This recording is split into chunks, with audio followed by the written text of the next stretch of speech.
This is the Transformers Legacy Evolution Core Class Thundercracker.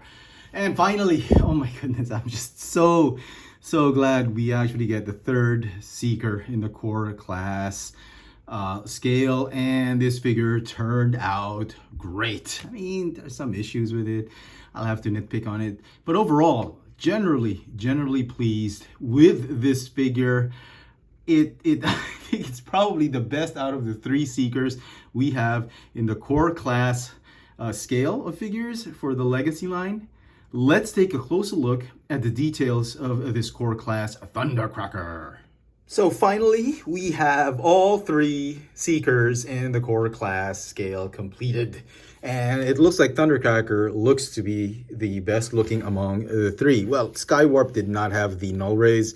I had to buy another Starscream and repaint the null rays into purple, which kind of sucks.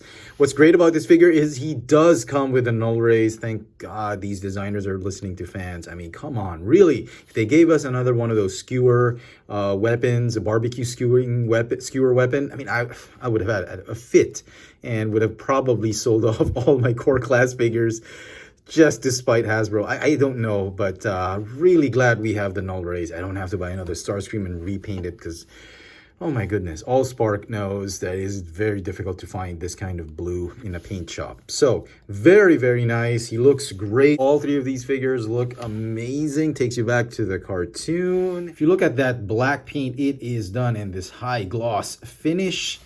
A little bit more premium than Skywarp's purple, and obviously nothing on the Starscream. It's all matte finish, which is fine.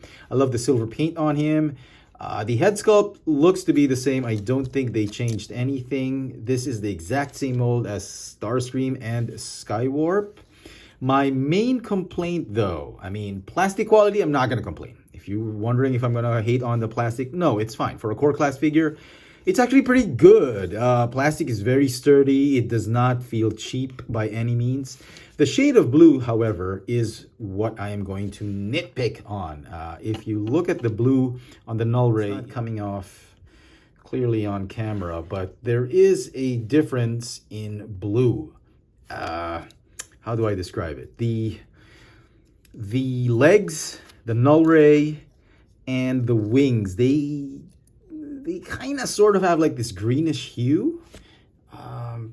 Not sure if you can see it. Let me just reduce the exposure. Whereas the thighs, the shoulders, and the torso have more of a lightish blue shade to them. And this is the best way I know.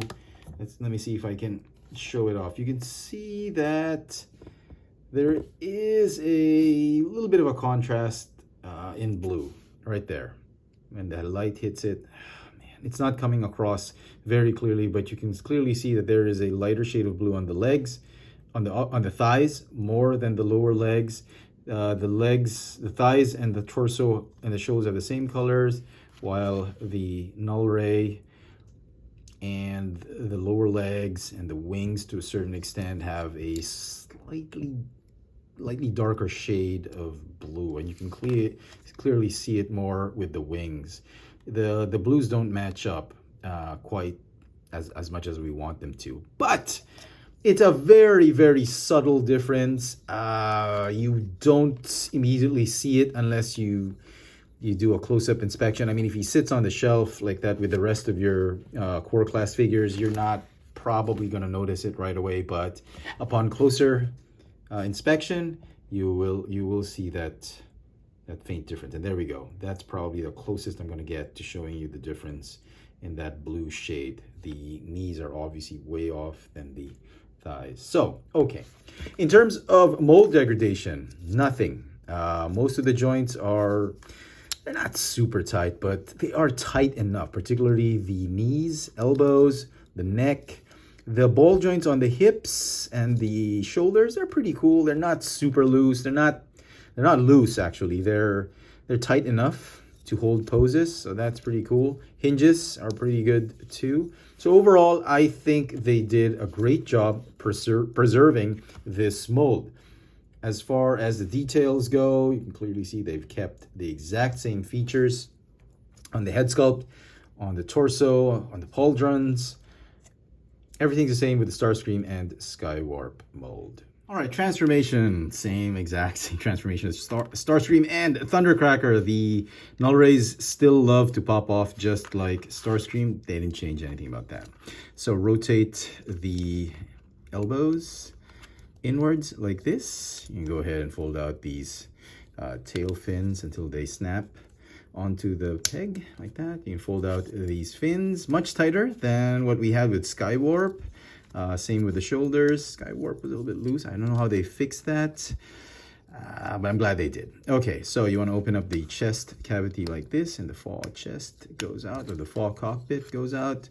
You want to go ahead and fold up the head and rotate it 180 degrees. And then you want to rotate this entire assembly 180 like this. Go ahead and tab them onto the legs. And then the pauldrons are going to fold up and tab onto the waist. The cockpit is going to tab in. Fold up that head to lock that cockpit in place. It's a little tight on my copy, but okay. And then fold the wings down and that fore cockpit and chest to just lock in place everything. And then the arms are going to tab onto the wings. Okay.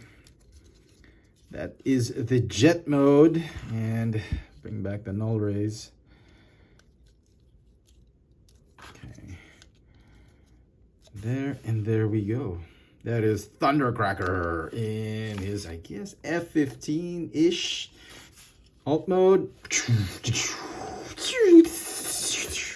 And for comparison, in jet mode, here are the other two Seekers. So now we have a completed Seeker Armada.